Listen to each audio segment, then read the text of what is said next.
Hi, this is Ravi. నిన్న చేవెళ్లలో జరిగిన సభలో తెలంగాణ సీఎం రేవంత్ రెడ్డి బీఆర్ఎస్ పార్టీకి ఒక సవాల్ విసిరారు. రాబోయే ఎన్నికల్లో ఒక్క సీటైనా గెలవాలని చెప్పారు. మరి రేవంత్ రెడ్డి ఆ కామెంట్ ఎందుకు చేశారు? సో రాబోయే ఎన్నికల కోసం ఆయనకున్న అంత కాన్ఫిడెన్స్ ఏంటి?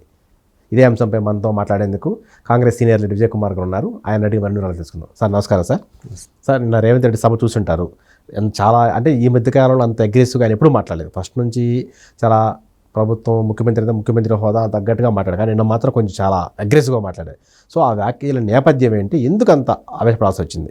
ఇప్పుడు ఈ ప్రభుత్వం ఏర్పడ్డ 60 రోజులు దాటి వస్తుంది. అయితే మేము 100 రోజులు చేస్తామన్న ఈ హామీ అయితే ఇచ్చాము. గ్యారెంటీలు 6 గ్యారెంటీలు అమలు చేస్తామని సత్తా దమ్ము రేవంత్ రెడ్డి గారికి కాంగ్రెస్ పార్టీకి ఉంది.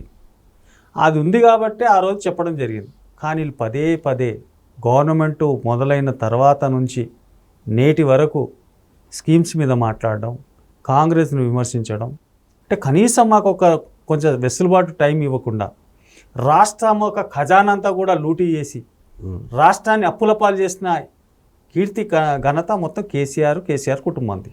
కాబట్టి మేము వాళ్ళు చేసిన స్కామ్లు ఏవే స్కీమ్లు అని చెప్పి దాన్ని స్కామ్లు చేశారో అవన్నీ కూడా మేము బయట పెడుతుంటే వాళ్ళకి ఇంకా మింగుడు పడకుండా వాళ్ళు మా ముఖ్యమంత్రి గారి మీద దుర్భాషలు మాట్లాడుతూ, మా కాంగ్రెస్ పార్టీ మీద దుర్భాషలు మాట్లాడుతుంటే మేము ఈ రకంగా రియాక్ట్ కావడానికి అవకాశం పడ్డది. ఎందుకంటే వాళ్ళు చేస్తున్న కేటీఆర్ గారు ఏదైతే పదజాలం మాట్లాడుతున్నాడో అది సమాజం కూడా దాన్ని యాక్సెప్ట్ చేయట్లేదు. కాబట్టి మా ముఖ్యమంత్రి గారు ఆ రీతిగా వాళ్ళ మీద స్పందించాల్సిన అవసరం వచ్చింది. ఇప్పుడు ఒక్క సీటు కూడా గెలవాలని మీరు చెప్పడానికి ఇంత ఖచ్చితంగా ఎందుకు చెప్తున్నా అంటే మాకుండా సర్వేలు కాంగ్రెస్ పార్టీ 60-70 రోజులు చేస్తున్న మేలైన ప్రజలమైన చేరుగా పనులు అవన్నీ కూడా ప్రజల్లో ఒక మంచి నమ్మకాన్ని కాంగ్రెస్ పార్టీ మీద మేము ఏర్పరచుకున్నాం. కాబట్టి మాకున్న సర్వేల ప్రకారంగా ఖచ్చితంగా మాకు ఇన్ని సీట్లు వస్తాయి, బీఆర్ఎస్కి ఒక్క సీటు వచ్చే అవకాశం లేదని మేము లెక్కలతో సహా చెప్తున్నాం. ఓకే. సో ఇప్పుడు మీరు అమలు చేసిన పథకాల్లో ఈ మహిళలకి బస్సు ప్రయాణం బాగా సక్సెస్ అయింది. సో రాబోయే రోజుల్లో కూడా ఇంకా ఈ గ్యాసు ప్లస్ అట్లాగే ఈ కరెంటు ఇవన్నీ కూడా సక్సెస్ అవుతాయి అనుకుంటున్నారా? 100% కదా. నిన్న మేము ఎన్నికల మేనిఫెస్టోలో ఏది పొందుపరిచామో మహిళలకు ఏదైతే ఉచిత బస్సు సౌకర్యం కల్పిస్తామో 100% సక్సెస్ అవుతుంది. కానీ మూర్ఖులు అపోజిషన్ వాళ్ళు ఏం మాట్లాడతారు? అరే మహిళలకు ఉచితమైన మీరు సౌకర్యం ఎట్లా కల్పిస్తారని మాట్లాడతారు. అంటే అక్కడక్కడ వాళ్ళు మాట్లాడుతున్న విధానం చూస్తే అరే దాంతో ఈరోజు మహిళలకు కొద్ది వెసులుబాటు ఇస్తే వాళ్ళు పుణ్యక్షేత్రాలకు వెళ్ళడం కానీ, వాళ్ళు ఇంకో టూరిజం ప్లేస్కి వెళ్ళడం కానీ, రాష్ట్రం ఆర్థిక బడ్జెట్ ఇంకా పెరిగింది వాళ్ళ వల్ల. వాళ్ళ కుటుంబం ఒక్కరు ప్రయాణించారు కదండి, వాళ్ళ కుటుంబం అందరూ ప్రయాణించారు కదా, మహిళలను ఒక్కరిని పంపారు కదా. మిగతా ఒక టికెట్ ఫ్రీ ఇస్తే ముగ్గురు ఇంకా ప్రయాణం చేసే వాళ్ళు ఉంటారు కదా. ఇది ఎందుకు లాజిక్గా ఆలోచించరు?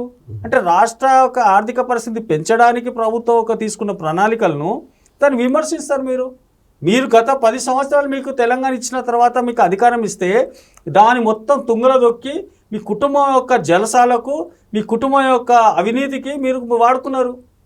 కాబట్టి మీ ప్రజలకు మేలైన పనులు చేస్తూ ఉంటే జీర్ణించుకోలేని పరిస్థితిలో ఈరోజు బీఆర్ఎస్ ప్రభుత్వం, బీఆర్ఎస్ ఒక పార్టీ ఈరోజు ఆ విధంగా ప్రవర్తిస్తూ ఉన్నది.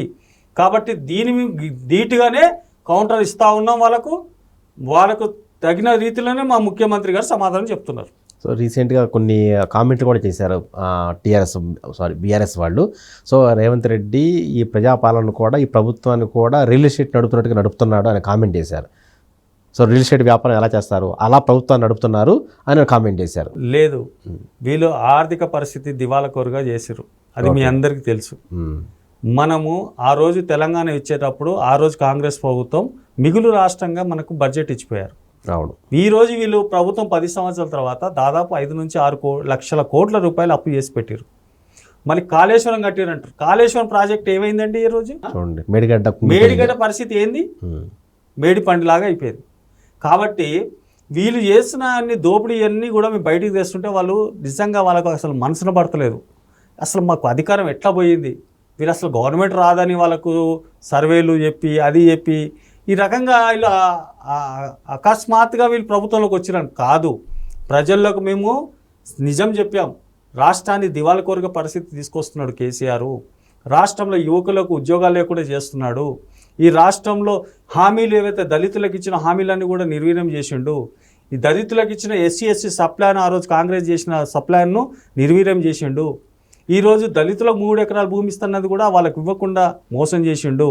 దళితులు ముఖ్యమంత్రి చేస్తానని మోసం చేశాడు. మీ ప్రజలకు దగ్గరికి వెళ్ళి చెప్పాము, ప్రజలు నమ్మిరు. కాంగ్రెస్ మీద విశ్వాసంతో 64-65 సీట్లు మాకు ఇచ్చారు. మాకు మ్యాండేట్ ఉంది. ఇవాళ మీరు అంటున్నారు ఇంకా వాళ్ళని తీసుకుంటే వచ్చే వాళ్ళని తీసుకుంటారు ఎవరైనా కానీ.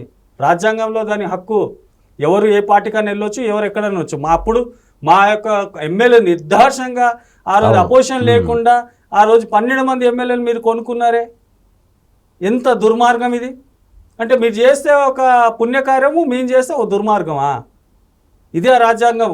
రాజ్యాంగం ఏం చెప్తుందో దాని ప్రకారంగా మేము ప్రొసీడ్ అవుతున్నాం. కాబట్టి ముఖ్యమంత్రి గారు కేటీఆర్ ఆ పార్టీని బొందబెట్టేది వాళ్ళ కొడుకే. ఇది తథ్యం. కేసీఆర్ అయినా ఒక కొంత మెచ్యూర్డ్గా మాట్లాడతాడు రాజకీయంగా, కానీ కేటీఆర్కు ఆ మెచ్యూరిటీ లేదు. ఇక కవిత అంటావా, ఇక మొత్తం లిక్కరు, ఆమె దోపిడీ, ఆమె అన్ని జైలు పోవడం ఖాయము. అది ఆల్రెడీ సిబిఐ వాళ్ళు నోటీస్ ఇచ్చారు, ఆయన పంపించడం ఖాయమవుతుంది. ఓకే సార్, రాబోయే రోజుల్లో ఈ ఎన్నికలను ఎదుర్కోవడానికి మీరు దగ్గర ఎలాంటి వ్యూహాలు ఉన్నాయి కాంగ్రెస్ పార్టీకి? కాంగ్రెస్ పార్టీ స్పష్టంగా ప్రజలకు 6 గ్యారెంటీ స్కీమ్ను మేము చెప్పిన ప్రకారంగా ఇప్పటికీ 4 అమలు చేశాం. ఒకటి మహిళలకు బస్సు సౌకర్యం, రెండోది 10 లక్షల రూపాయలు ఇన్సూరెన్స్ చేశాము. తర్వాత మూడోది గ్యాసు, ఈరోజు మళ్ళీ current, free current. 4 schemes implement అయినాయి. ఇంకా 2 చేయాల్సినవి ఉన్నాయి. ఇంకా చాలా అదనంగా కూడా ఇంకా చాలా హామీలు ఇచ్చాం మేము. అవన్నీ కూడా ఆర్థిక పరిస్థితిని సరి చేసుకుంటా మేము అన్నీ కూడా అమలు చేస్తాం. ప్రజలకు, బడుగు బలహీన వర్గాలకు ఏదైతే ఆర్థిక వెనుకబడి ఉన్నారో వాళ్ళందరినీ ఇవ్వడానికి కాంగ్రెస్ హస్తం ఎప్పుడు వాళ్ళ తోడే ఉంటుందని తెలియజేస్తున్నాం. సో ఇప్పుడు మళ్ళీ బ్యాక్ టు ఒకసారి రేవంత్ రెడ్డి గారి కామెంట్స్కి వస్తే, ఒక్క సీటు కూడా టీఆర్ఎస్కి రాదు ఈసారి అని అన్నారు. సో అంటే ఇప్పుడు మీరు అలాంటి అభ్యర్థులు దించబోతున్నారా, లేదా ఇంకా వెనక సరికొత్త హామీలు ఏమన్నా రాబోయే ఎన్నికల కోసం ఇవ్వబోతున్నారా? మేము కేంద్రానికి సంబంధించిన కేంద్ర స్కీమ్స్ ఏవైతే ఉన్నాయో, కేంద్ర స్కీమ్స్ కూడా మా రాహుల్ గాంధీ గారు మేనిఫెస్టోలో బయటకు వస్తుంది. దాని ప్రకారంగానే ప్రజలకు హామీ ఇవ్వబోతున్నాం. రాష్ట్రానికి సంబంధించిన వరకు మేము హామీలు ఇచ్చున్నాం.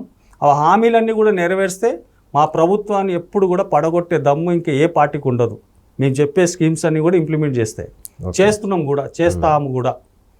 కాబట్టి దాంట్లో ఎటువంటి డౌట్ లేదు. అపోజిషన్కు వాళ్ళు గుడి పేరు మీద, మతం పేరు మీద వాళ్ళు బీజేపీలో వస్తారు. ఈయన సెంటిమెంట్, తెలంగాణ సెంటిమెంట్ మీద ఇంకా నేను అధికారం రావాలని ప్రయత్నం చేస్తాను. తెలంగాణ సెంటిమెంట్ అయిపోయింది, రాముని గుడి అయిపోయింది. ఇంకా చెప్పుకోవడానికి ఏమీ లేవు వీళ్ళ దగ్గర. కాబట్టి కాంగ్రెస్ ఎప్పుడే కానీ ప్రజాస్వామ్యంలో డెమోక్రసీగా అందరికీ ప్రజలకు ఏవి కావాలో హక్కులు, ఆ విషయంలో ఖచ్చితంగా కాంగ్రెస్ పార్టీ ఒక మంచి గొప్పగా ప్రజలకు పాలన అందించే విధంగా కాంగ్రెస్ పార్టీ ముందుకెళ్తుంది. Thank you sir, thank you.